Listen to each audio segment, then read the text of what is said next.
하나님 앞에 가서 분명히 책임을 묻게 된다라는 것입니다. 아무 말이나 우리 믿는 사람들 막 해서는 안 됩니다. 이 사회의 아픈 것들을 바라보면서 함께 보듬어야 되고요. 함께 위로해 줘야 되고요. 함께 끌어 안아줘야 된다는 것입니다. 사람 목숨보다 돈을 더 중요하게 생각하는 것, 이것도 제6계명을 어기는 무서운 죄라는 것입니다. 네 번째로는 실수이기는 하지만 본의 아니게 사람을 죽이게 되었을 경우에는 앞서 언급한 살인이나 과실치사만큼 중대한 죄는 아니더라도 역시 제6번째 계명을 어긴 것으로 포함합니다. 성경에 기록되어 있는 사례로는 신명기 19장을 보면 무슨 사례가 있냐면은 어떤 나무꾼이 산에서 나무를 하려고 도끼질을 막 하고 있었는데 그만 도끼날이 이 도끼자루에서 쑥 빠져서 날아가서 지나가던 사람이 그 도끼날에 맞아서 죽은 사건이 발생을 했어요. 이 사람은 죽일 의도도 없었고요. 자기가 뭘 잘못한 것도 아니었어요. 열심히 나무를 하고 있다가 이 도끼자루에서 도끼날이 갑자기 쑥 빠져가지고서는 지나가던 사람이 맞아서 죽게 되었다라는 것입니다. 이 경우 가해자의 의도가 전혀 없어도 성경에서는 유죄가 인정된다라는 것입니다. 하지만 이 경우에는 하나님께서 도피성에서 보호받을 수 있는 길을 열어놓으셨습니다. 그 성에 도피해 있는 동안은 누구도 가해자에게 보복할 수 없도록 되어 있었습니다. 그러나 고의적으로 사람을 죽인 사람은 도피성에 들어가든지 아니면 제단에 뿔을 잡든지, 우리 금요철야 때 이 열왕기서 하면서 한번 말씀드렸을 것입니다. 어떤 사람이 제단 뿔을 붙잡고 있으면 그 사람을 죽이지 못하게 돼 있어요. 그런데 아무리 제단 뿔을 붙들고 있을지라도 고의적으로 사람을 죽였을 경우에는 용서받을 수가 없었다라는 것입니다. 출애굽기 21장 14절 말씀 보면 사람이 그의 이웃을 고의로 죽였으면 너는 그를 내 제단에서라도 잡아내려 죽일지니라 라고 하나님 말씀하십니다. 이처럼 하나님께서는 고의적인 살인을 절대로 용납하시지 않으신다라는 것을 강조하시고 있습니다. 이제 또 심각한 살인에 관한 오늘날 여러 문제들 가운데 몇 가지를 잠깐 살펴보도록 하겠습니다. 시간이 없어서 자세하게는 살피지 못하겠지만 원론적인 부분만 몇 가지 짚고 넘어가겠습니다. 예를 들면 낙태의 문제를 들 수 있습니다. 낙태는 임산부의 뱃속에 들어있는 태아가 더 이상 생존하지 못하도록 의도적으로 의학적인 조치를 취하는 행동을 말합니다. 낙태는 원하지 않는 임신 혹은 성폭행, 무책임한 남자들의 어떤 행위, 또 어떤 환경적인 요건, 예를 들면 원전 폭발로 인한 방사능 오염으로 인한 그런 환경적인 그런 문제들 같은 것보다 사실 복잡한 여러 가지 재반 문제들이 있어서 여성들에게만 책임이 있는 문제는 아닙니다. 하지만 오늘은 원론적인 부분만을 말씀드리고 세부적인 것은 나중에 기회가 닿는 대로 다시 전하도록 하겠습니다. 낙태를 허용하는 사람들은 태아를 독립된 인격체가 아니라 임산부의 몸의 일부분에 지나지 않는 것으로 봅니다. 따라서 태아는 어머니의 소유이며 태아의 처분권은 임산부에게 있다고 주장하며 낙태를 허용하고 있습니다. 네덜란드는 이미 오래전에 세계 여러 나라들 중에 처음으로 낙태 허용 법안을 통과시키고 현재는 그 법안을 시행하고 있으며 이 네덜란드를 따라서 이런 법안이 합리적이라 해서 시행하는 나라들이 굉장히 많이 있습니다. 그러나 성경은 이와는 다른 가르침을 주고 있습니다. 시편 51편 5절 말씀 보면 내가 죄악 중에서 출생하였으며 어머니가 죄 중에서 나를 잉태하였나이다.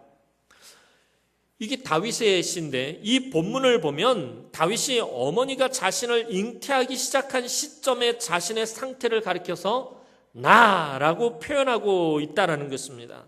이와 같은 표현은 뚜렷이 독립된 인격체를 가리키는 표현입니다. 이처럼 성경은 태아도 우리와 같은 엄연한 인격체임을 전제로 하고 있기 때문에 낙태시키는 것은 독립된 인격체를 파괴하는 죄가 되는 것이며 6계명을 범하고 있는 것입니다. 근데 지금은 원론적인 부분만 말씀드립니다. 아까 말씀드렸던 것처럼 이 낙태는 여러 가지 이 재반 문제들이 뒤따르기 때문에 이것을 단적을 가지고 지금 이야기를 할 수 있는 부분은 아니에요. 그런데 오늘은 원론적인 부분만을 지금 말씀을 드리는 것입니다. 자, 오늘날 또 이 어지러운 세대의 문제 중에 또 다른 하나가 자살의 문제입니다. 자살은 자기의 힘으로 자기의 생명을 끊는 행동을 가리킵니다. 자살의 경우에도 우리가 주의해야 할 것은 인간의 생명은 그 절대적 소유권이 누구에게 있는 것입니까? 하나님에게 있는 것입니다. 그렇기 때문에 인간 스스로 그 생명이 끝나는 시기와 방법을 결정하려고 해서는 안 된다라는 것입니다. 자기의 생명이라도 자기에게 결정권이 없는 것입니다. 따라서 자살은 분명히 육계명을 어기는 것입니다. 요즘 사회의 암적인 존재 중에 하나가 인터넷상에서의 자살 사이트입니다. 거기서는 어떻게 자살할 수 있는지 방법과 장소와 또 도구 등을 보여주고 자살하려는 사람들을 연결시켜 주기도 한다라는 것입니다. 이것을 운영하는 사람도 이것을 따르는 사람도 모두 살인죄를 지고 있다는 것을 우리는 알고 있어야 하며 그것은 하나님 앞에서 무서운 범죄라는 것을 기억해야 합니다. 뿐만 아니라 넓은 의미에서도 술이나 담배 또는 마약을 사용함으로써 자신의 몸을 해치는 행동도 간접적인 자살 행위에 해당하며 육계명을 어기는 행동으로 분류할 수 있다라는 것입니다. 조금 전에 말씀드린 낙태라든가 자살이라든가 이것을 비롯한 이 간접적인 이 살인, 육계명을 범한 것인데, 근데 여기서 중요한 것은 나중에 제가 시간 되면 다시 한번 말씀을 드리겠지만 죄를 범한 것하고 구원받지 못하는 것하고 혼동해서는 안 된다라는 것입니다. 이렇기 때문에 구원받지 못한다라고 단적으로 말할 수 없다라는 것입니다. 분명히 하나님 앞에서 죄를 범한 것이지만 죄를 범했다고 해서 무조건 구원받지 못한다라고 말해서는 안 된다라는 것입니다.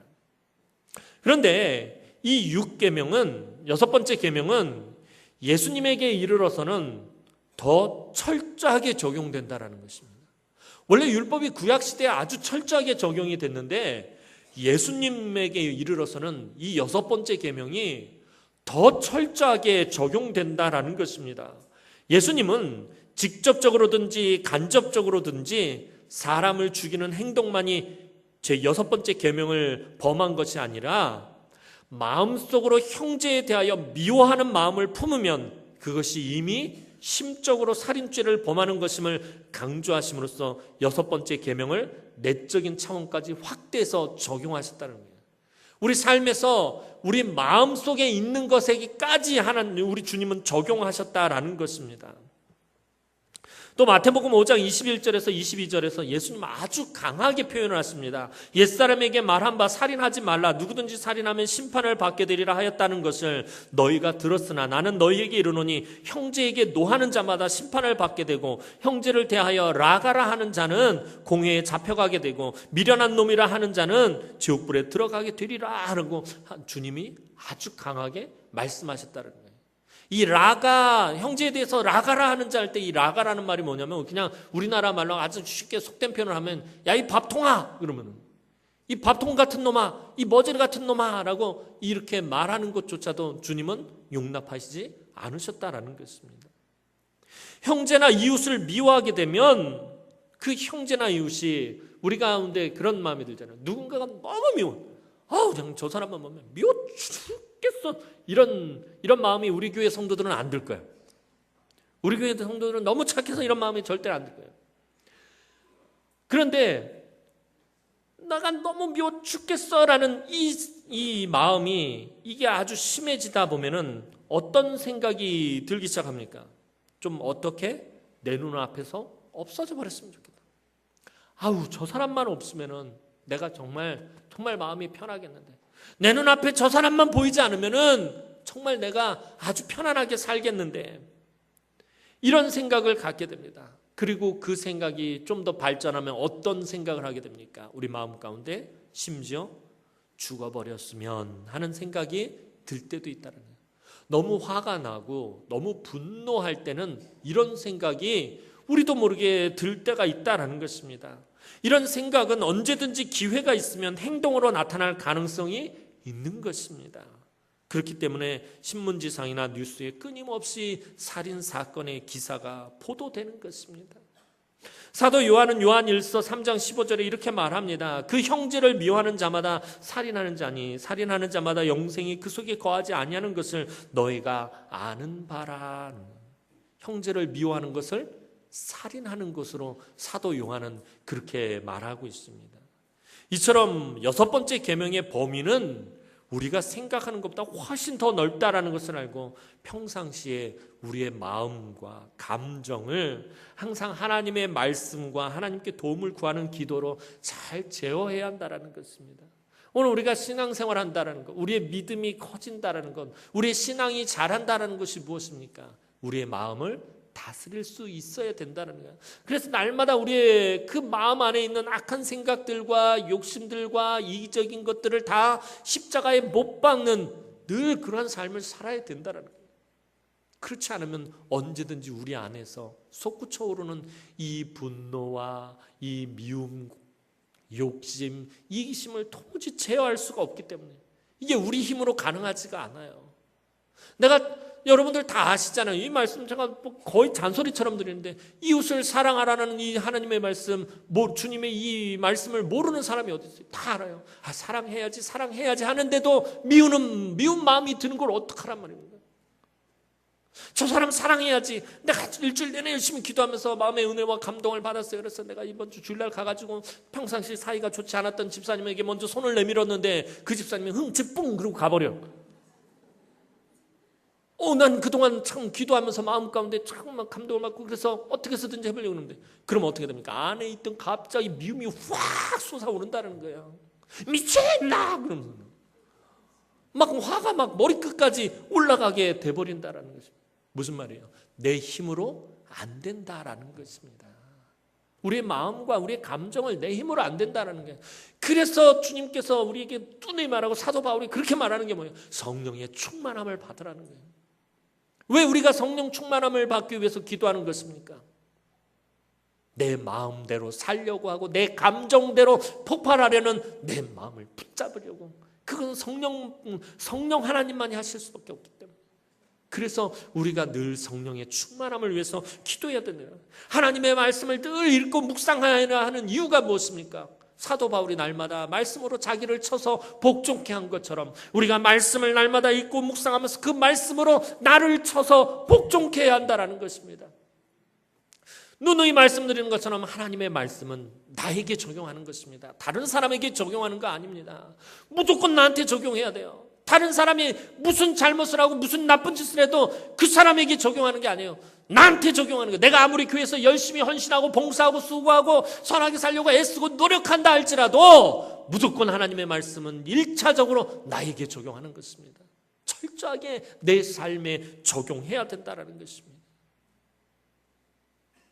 그 말씀대로 살려고 몸부림치고 그 말씀에 순종하려고 발버둥 칠 때 하나님께서 우리의 몸과 마음을 제어해 주시는 것입니다. 우리를 도와주시는 것입니다. 그리고 그 말씀 붙들고 하나님 앞에 늘 기도할 때 하나님 내가 이렇게 부족합니다. 내가 이렇게 연약합니다. 내가 하루에도 수십 번 수백 번 이 악한 생각들이 뿜어져 나오고 미워하는 마음이 나의 안에 있는 쓴뿌리들과 가시들이 쏟아져 나옵니다. 하나님 내 힘으로는 제어할 수 없습니다. 하나님 도와주십시오. 기도할 때 하나님께서 우리의 도움이 되신다라는 것입니다.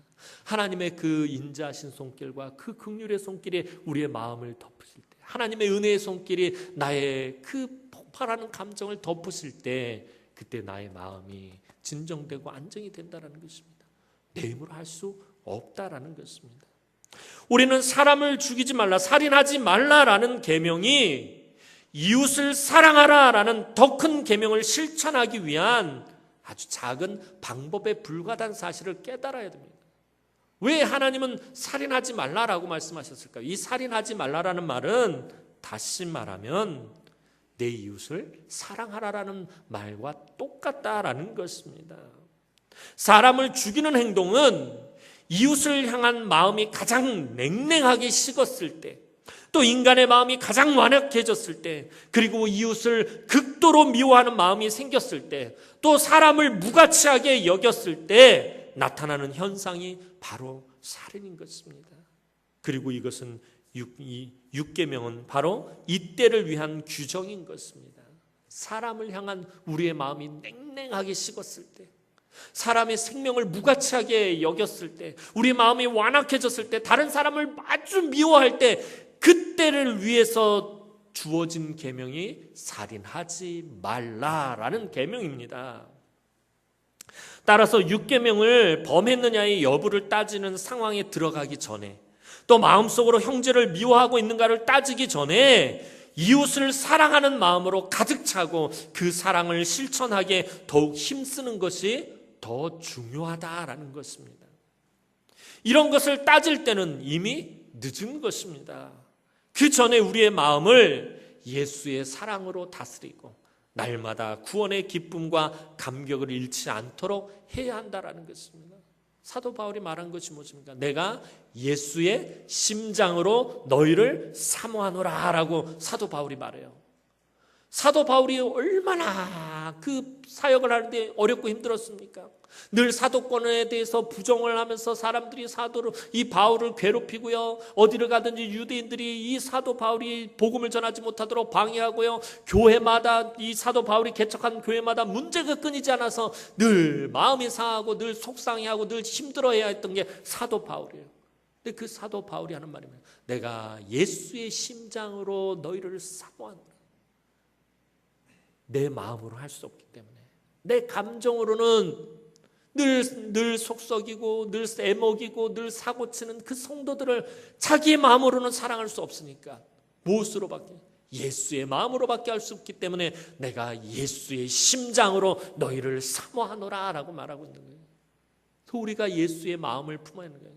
너희는 예수의 마음을 품으라, 그렇게 말하고 있죠. 예수의 마음을 품지 않으면 할 수 없기 때문이에요. 내 손에 피를 묻히지 않았다고 6번째 계명으로부터 자유로울 수는 없습니다.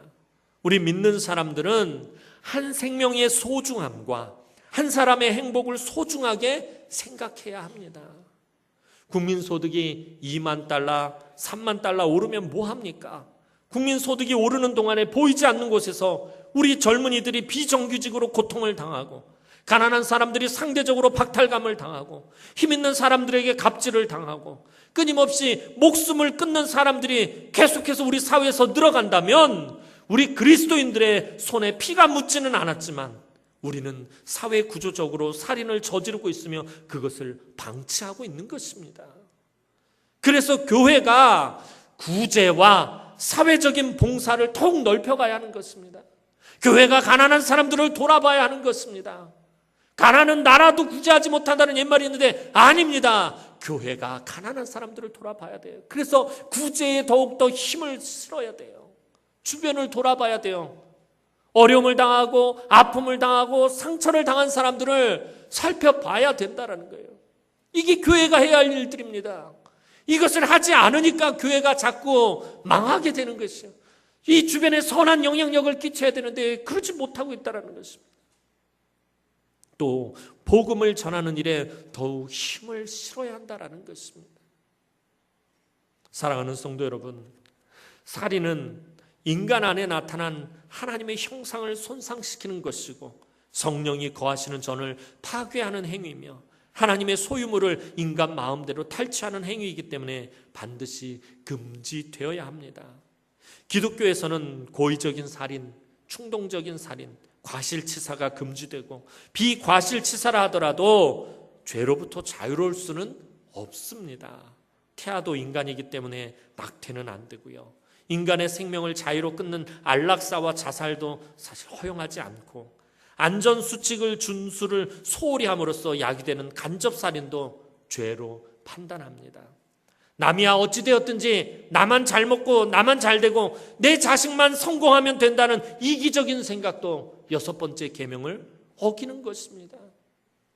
누가 굶어 죽든지 아프리카에서 수백만의 아이들이 굶어 죽든지 그게 나하고 무슨 상관이냐, 나는 잘 살고 내 아이들만 아무런 문제가 없으면 되지, 이 생각도 사실은 넓은 의미에서 6번째 계명을 어기고 있는 것입니다. 지난번에도 말씀드렸듯이 아이들을 양육함에 있어서 우리 아이들을 하나님과 사람들 앞에서 바르게 자라나야 하는데, 넌 가난한 애들하고 놀지 말아라, 공부 못하는 애들하고 놀지 말아라, 약한 애들이 왕따 시키면 그의 편을 들지 마라, 너도 왕따 될 수 있다, 너도 같이 저쪽 편에 서 있어라, 이렇게 가르친다는 거예요. 약한 아이들은 짓밟고, 그냥 그 아이들을 짓밟고 네가 앞으로 더 나아가라, 네가 더 성장해라, 이렇게 가르치는 것은 아이들에게 살인을 가르치는 것과 똑같다라는 것입니다. 약한 아이들은 네가 돌봐야 된다. 가난한 집 아이들이라고 해서 편견을 가지면 안 된다. 그 아이가 장애를 가졌다고 해서 넌 그 애를 절대로 놀리면 안 된다. 그 아이를 도와주고 그 아이에게 힘이 되어줘야 된다. 친구가 되어줘야 한다. 우리가 가르쳐야 될 것이 무엇입니까? 아침에도 말씀드렸지만 하나님과 사람들 앞에서 바르게 사는 것을 가르쳐야 된다는 거예요. 그걸 가르치지 못하면 저와 여러분들은 우리 자녀들에게 살인을 가르치는 것과 똑같다라는 것입니다. 저와 여러분은 마음을 잘 다스리지 못해서 불과 같은 성정을 가지고 있습니다. 참 노여워하기를 잘합니다. 그래서 잠언 기자는 잠언 16장 32절에 노하기를 더디하는 자는 용사보다 낫고 자기의 마음을 다스리는 자는 성을 빼앗는 자보다 나으니라 라고 말하고 있습니다. 살인은 형제를 미워하는 마음을 다스리지 못하는 데서부터 시작합니다. 그러므로 마음속에 그 미움도 살인으로 판단된다는 사실을 기억하면서 보다 적극적으로 이웃을 사랑하는 것이 살인을 금지하는 6번째 계명을 본질적으로 실천하는 것입니다. 살인하지 말라라는 명령은 다시 말해서 내 이웃을 내 몸과 같이 사랑하라라는 명령과 같은 말씀입니다. 그래서 하나님의 형상으로 지음받은 사람으로서의 본분을 지키며 또한 우리를 창조하시고 이 땅에 보내신 하나님의 목적대로 이 어두운 세상 속에서, 이 더러운 세상 속에서, 이 썩어가는 세상 속에서 당신의 목숨을 버려가면서까지 우리를 구원하신 주님의 그 뜨거운 사랑의 역사를 이루어가는 사랑하는 주의 귀한 우리 남흥의 성도들이 되기를 주님의 이름으로 축원합니다. 기도드리겠습니다. 사랑과 은혜가 많으신 아버지 하나님, 은혜와 사랑을 진심으로 감사를 드립니다. 하나님, 우리의 마음속에 항상 악한 생각과 또 누군가를 미워하는 마음이 떠나지 않을 때가 참 많음을 이 시간에 봅니다. 하나님, 우리의 마음을 우리가 잘 다스리지 못합니다. 주님, 우리를 불쌍히 여기시고 우리에게 성령의 기름을 부으사 하나님, 우리의 마음을 다스려 주옵소서. 늘 예수의 마음을 품게 하여 주옵소서. 하나님, 내 이웃을 내 몸과 같이 사랑하라라는 그 주님의 그 말씀을 아버지 우리의 삶에 철저하게 적용할 수 있도록 은총을 베풀어 주옵소서. 살인하지 말라. 하나님, 무슨 의미로 이 말씀을 하셨는지 하나님 우리가 깨닫게 하여 주옵소서. 우리 믿는 사람들이 우리 손에 피를 묻히지 않았다고 해서 이 계명으로부터 자유로울 수 없음을 하나님 우리가 기억하고 늘 우리보다 약한 사람, 연약한 사람, 부족한 사람, 아픈 사람, 소외된 사람, 가난한 사람, 힘든 사람들 하나님 우리가 돌아보게 하여 주옵소서. 예수의 마음으로 하나님을 기쁘게 하는 우리의 삶이 되어질 수 있도록 하나님 은총을 베풀어 주시고 우리의 삶 가운데 늘 뜨거운 사랑의 역사가 이루어지게 하여 주옵소서. 감사를 드렸고 예수님의 이름으로 기도드리옵나이다. 아멘.